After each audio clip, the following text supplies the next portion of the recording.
किसकी रोटी खा रहे हो? वहां टाटा है, बिरला है, रिलायंस है, कोई महाराष्ट्र में यूनिट नहीं है। सब टैक्स पेयर जो है, टाटा यदि बिहार झारखंड नहीं होता, उस वक्त बिहार नहीं होता, टाटा ने तो पहली फैक्ट्री वहीं बनाई।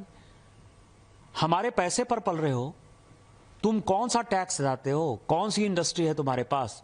माइंस हमारे पास है, झारखंड के पास है, छत्तीसगढ़ के पास है, मध्य प्रदेश के पास है, उड़ीसा के पास है। आपके पास कौन सी माइंस है? रिफाइनरी यदि रिलायंस ने बैठाई है, एसआर ने रिफाइनरी बैठाई, तो वो गुजरात में रिफाइनरी बैठाई है। सारी इंडस्ट्री जो है, सेमीकंडक्टर की भी इंडस्ट्री है, तो गुजरात में आ रही है।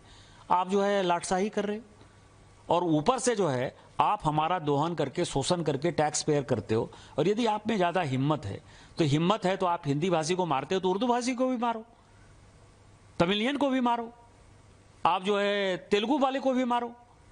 आप जो इस तरह की घटिया हरकत कर रहे हो, और मैंने हमेशा कहा है कि जब अपने घर में हो, महाराष्ट्र में हो, यदि बहुत बड़े बॉस हो तो चलो बिहार, चलो उत्तर प्रदेश, चलो तमिलनाडु, तुमको पटक पटक के मारेंगे। ये अनार्की जो है नहीं चलेगी।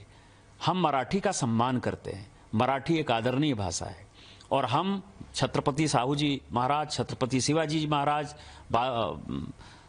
पेशवा, सबका जो है तात्या टोपे से लेके सभी का हम सम्मान करते हैं। उन सबों ने, तिलक हो चाहे लाजपत राय हो, सभी ने जो है आजादी के आंदोलन में, गोपाल कृष्ण गोखले हो, सबसे बड़ा योगदान दिया है।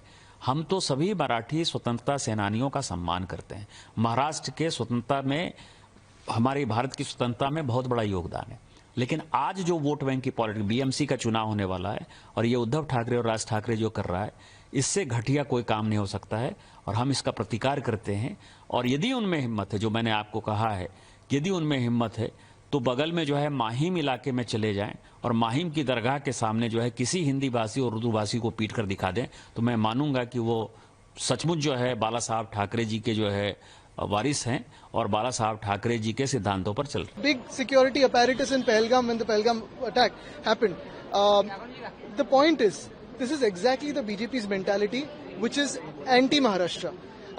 But let me tell you this: we have asked everyone not to react to such crazy minds, such dirty minds, because they want to create fear and instability in Maharashtra.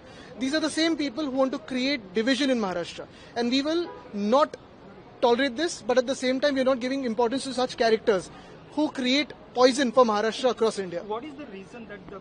No, he has been told. These people are not from Maharashtra. This is BJP's basic rule: divide and rule. This is BJP's playbook, and they are trying to create fights in Maharashtra between Marathis and non-Marathis by trying to add to such situations. This is politics. This is pure politics, and please ignore such characters, because these characters are shameless. They only want to have fights in India and start off with their politics. That's it. आम्ही सगळ्यांना सांगितलेलं आहे की अशा फडतूस कॅरेक्टर्सकडे लक्ष देऊ नका, कारण भाजपचं हे प्लेबुकच आहे, तोडाफोड आणि राज्य करा. जिथे भांडणं नाहीये, जिथे वाद नाहीयेत, तिथे वाद निर्माण करायचे, खोटं काहीतरी पसरवायचं. आणि महत्वाची गोष्ट म्हणजे निशिकांत दुबे हा भाजपचा चेहरा आहे, पण उत्तर भारतचा नाही. आज आपण बघतोय महाराष्ट्रामध्ये अनेक लोक राहतात, चांगले व्यवसाय करतात, आनंदात राहतात. अशा फडतूस कॅरेक्टर्सना, हे जे कोण खासदार आहेत, त्यांना महाराष्ट्रात आग लावायची आहे, पेटवायचं आणि स्वतःची पोळी भाजायची. नुसतं इथे नाही तर देशभरात करायचं, म्हणून असे कॅरेक्टर्स बोलायला लागतात. हे भाजपचे नेते जे आहेत त्यांना नुसतं देशात आगी लावायचे, आणि आम्ही त्याच्या विरोधात आहोत. ये उत्तर भारतीय नहीं है. ये जो आदमी है, जो भाजपा का सांसद है, वो भाजपा की मानसिकता है. उत्तर भारत ऐसे नहीं है. महाराष्ट्र में बहुत सारे उत्तर भारतीय, दक्षिण भारतीय, सारे पूरे देश से लोग आते हैं, सपना लेके आते हैं. भाजपा का ये प्लेबुक है, तोड़ो फोड़ो राज करो. अगर आप देखें तो हमारी जो लड़ाई थी वो सरकार के खिलाफ थी, किसी भाषा के खिलाफ नहीं थी. हमारी जो लड़ाई थी वो शक्ति के खिलाफ थी, किसी भाषा के खिलाफ नहीं थी. हमारी जो लड़ाई थी वो भाजपा की शक्ति, जो हिंदी की शक्ति थी, उसके खिलाफ थी, किसी भाषा के खिलाफ नहीं. और यही बात मैं कहना चाहता हूं कि निशिकांत दुबे ये उत्तर भारत का प्रतीक नहीं है. बहुत सारे लोग हैं, जैसे हमारे यहाँ आनंद दुबे है, वो तो शिवसैनिक है, वो तो काम करते हैं. तो यही बात मैं कहना चाहता हूं कि ऐसे जो लोग हैं जो आग लगाना चाहते हैं, उनकी तरफ आप भी उनको अगर स्पेस ना दे तो इनकी कोई पॉलिटिक्स चलेगी.